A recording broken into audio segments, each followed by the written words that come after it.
This is the YPO Technology Network AI Brief for Tuesday, March 3rd, 2026. I'm Stephen Forte. Today we're talking about what happens when AI stops being the project and starts being the problem you have to manage. A new national AI law just went live in Southeast Asia. Samsung laid out a roadmap to let AI agents run its factories, and security researchers are warning that those same agents are now targets for state-sponsored hackers. Three stories, one theme. The hard part of AI just changed.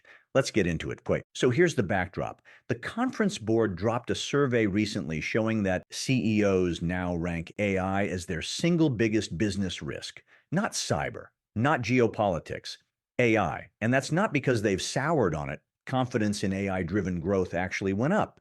It's because the stakes did too. AI moved from the innovation lab to the P&L, and suddenly every deployment carries regulatory, security, and operational weight. That tension, AI as both your biggest opportunity and your biggest exposure, is exactly what today's stories are about. Okay, so first up, as of March 1st, Vietnam's national AI law is officially in effect.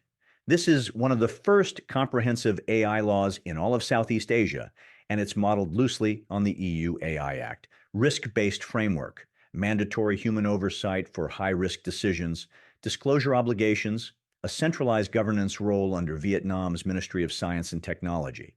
Now, if you're thinking, I don't operate in Vietnam, why do I care? Hold on. A lot of YPO members run companies that sell SaaS into Asia Pacific or source manufacturing there or have partners and vendors with Vietnamese operations. If your product touches AI-driven decision-making and hiring tools, lending platforms, fraud detection, customer scoring, any of those categories, you may now have a compliance path to walk in Vietnam. The law specifically defines high-risk AI categories and requires disclosure when AI is involved in consequential decisions. So if your HR tech screens resumes with an AI model or your fintech product automates credit decisions, Vietnam now wants to know about it. And here's the part that matters strategically. This isn't a one-off. The EU went first with the AI Act. Vietnam is now live. India, Brazil, and several other markets are drafting their own versions. What you're watching is a regulatory wave, not one law, a pattern.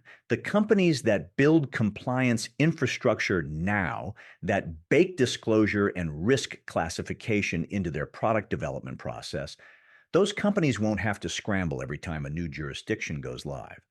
The ones that treat each law as a fire drill, they're going to be exhausted by 2028. All right. Second story, Samsung announced this week that it plans to transition all of its global manufacturing operations into what it's calling AI-driven factories by 2030. And this isn't a vague innovation pitch. They're talking about agentic AI, the same kind of autonomous planning and execution layer they've deployed on Galaxy devices, running production lines, logistics, and quality control end to end.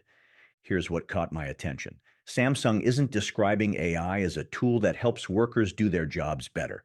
They're describing AI as a layer that plans, executes, and optimizes across the entire chain, with humans overseeing, not operating. That's a meaningful shift in language from one of the largest manufacturers on Earth. And they put a date on it, 2030. That's not someday, that's 4 years. 4 years to redesign how a company with over 260,000 employees runs its production lines. For YPO members who run manufacturing or sell into manufacturers or compete with companies that do, this is the template your biggest customers are going to expect. If you're a B2B vendor selling into industrial supply chains, your buyer's procurement team is going to start asking how your product fits into an agentic workflow, not whether it has an AI feature. Whether it can operate inside an AI native production stack, that's a different question, and a lot of software companies aren't ready to answer it. Think about what this looks like at YPO scale. Say you run a $100 million contract manufacturer. You've got maybe 12 plants. Samsung's playbook says those plants should have AI agents coordinating scheduling, flagging quality issues, rerouting logistics in real time. Your customers are going to ask you, not if you're doing this, but when. And they're going to benchmark you against Samsung's timeline. Now, zoom out for a second because the third story is the other side of this coin. Security firms are raising alarms that state-sponsored threat actors, we're talking nation-state hackers, are actively probing enterprise AI agent frameworks. They're exploiting identity gaps and visibility blind spots inside fast-growing agent deployments, the kind of deployments that companies are racing to build right now. I've been sitting with this one because the timing is almost too perfect. Samsung says deploy agents everywhere. Security researchers say agents are the new attack surface, and they're both right. Here's the thing, most leadership teams haven't caught up to yet. When you deploy a traditional app, it has a defined scope. It reads data, it writes data, it does what the user tells it. An AI agent is different. It makes decisions, it chains actions together, it calls APIs, moves data between systems, sometimes triggers downstream workflows autonomously. If a bad actor compromises that agent or just manipulates its inputs, the blast radius is way bigger than a compromised user account. What does this mean in practice? It means your security team needs to treat every AI agent like an employee with a badge and a job description. Least privilege access, the agent only touches what it needs to touch. Identity management, you know exactly which agent did what, when, and why. Full action logging, not just login logging, and regular reviews of what those agents can reach, because scope creep in an agent deployment happens quietly and fast. I've heard versions of this concern from several YPO members who are deep into agent deployments, and the common thread is the same. The security architecture hasn't kept pace with the ambition. You've got teams spinning up agents in weeks and security reviews that take months. That gap is exactly where threat actors are parking themselves. They don't need to break through your firewall. They just need to find the agent that has more access than it should and nudge it in the wrong direction. If you're a CEO green lighting agent, projects right now, and you probably should be, the question to ask your CTO isn't just what can this agent do? It's what can this agent access and what happens if someone else controls it? That's your board level question for Q2. So let me tie this together. 3 stories. A new AI law in Vietnam, Samsung rebuilding its factories around autonomous agents, state-sponsored hackers targeting those very agents. What's the thread? 18 months ago, the executive AI conversation was about adoption. Can we use it? Should we use it? How do we get started?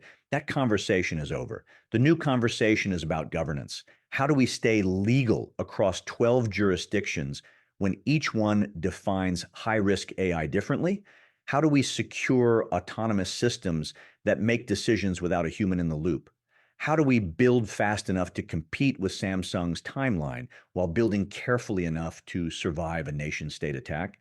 I think this is the most important shift happening in enterprise AI right now, and it's one a lot of teams are still underestimating.